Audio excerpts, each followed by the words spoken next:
আপনারা দেখেছেন এইমাত্র আমরা সুইমার ট্যালেন্ট হান্ট 2025-এর তৃতীয় পর্বের সমাপনী অনুষ্ঠান উপভোগ করলাম এবং এই যে আয়োজন সারা বছরব্যাপী এটা সফলভাবে শেষ করার জন্য আমরা আমাদের সুইমিং ফেডারেশনের সংশ্লিষ্ট সকল প্রশিক্ষক, স্টাফ, সর্বস্তরের কর্মকর্তাবৃন্দ, বাংলাদেশ নৌবাহিনী এবং নৌবাহিনীর বিভিন্ন পর্যায়ের কর্মকর্তা এবং নাবিকবৃন্দ, বিশেষভাবে আমাদের সম্মানিত পৃষ্ঠপোষকবৃন্দ, তাদেরকে আন্তরিক ধন্যবাদ জ্ঞাপন করছি।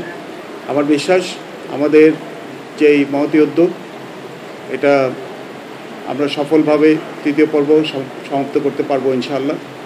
এবং সেই ক্ষেত্রে আর সবার সাথে আমি আপনাদের মিডিয়ার সকল সহকর্মীদের আন্তরিক সহযোগিতা চাচ্ছি, আপনাদের সার্বিক অংশগ্রহণ চাচ্ছি এবং প্রতিটি পদে আপনারা আমাদেরকে অনুপ্রেরণা যোগাবেন, আমাদেরকে গাইড করবেন, আমাদেরকে ভালো মন্দ পরামর্শ দেবেন যাতে করে আমরা এটাকে সুন্দরভাবে শেষ করতে পারি।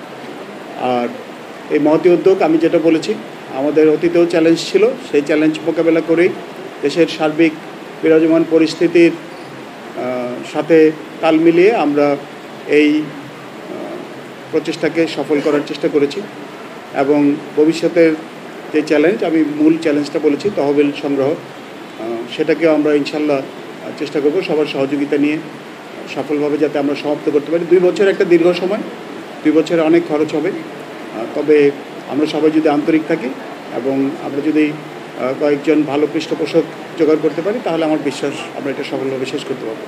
আপনাদের তরফ থেকে কোনো প্রশ্ন থাকলে আপনারা বলতে পারেন। অনেক ধন্যবাদ।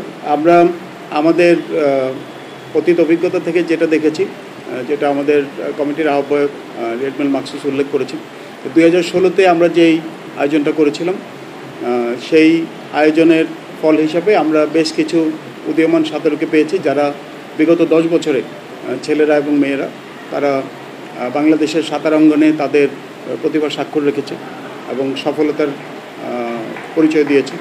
আমার বিশ্বাস এবারেও আমরা যদি ভালো প্রশিক্ষক জোগাড় করতে পারি, আমরা যদি সুন্দরভাবে প্রশিক্ষণটাকে চালিয়ে নিতে পারি তাহলে আমার বিশ্বাস আমরা আগামী 8 থেকে 10 বছরের জন্য ভালো সাঁতারু খুঁজে পাবো।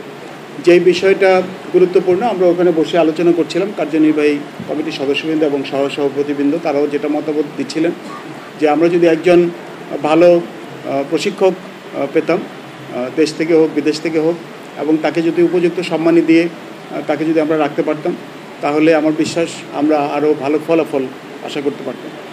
দীর্ঘ 2 বছর একজন যদি নাও থাকেন, একাধিক প্রশিক্ষক যদি নিতে পারি, একজন পুরুষ এবং একজন মহিলা প্রশিক্ষক যদি আমরা নিতে পারতাম তাহলে আমার বিশ্বাস আমরা এটাকে সুন্দরভাবে শেষ করতে পারতাম।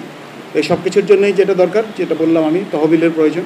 তো এটা যদি আমরা জোগাড় করতে পারি তাহলে আমরা ইনশাল্লাহ এমন সাঁতারু তৈরি করতে পারবো যারা শুধুমাত্র জাতীয় পর্যায়ে না, আন্তর্জাতিক পর্যায়েও তাদের সফলতার স্বাক্ষর রাখতে পারবে।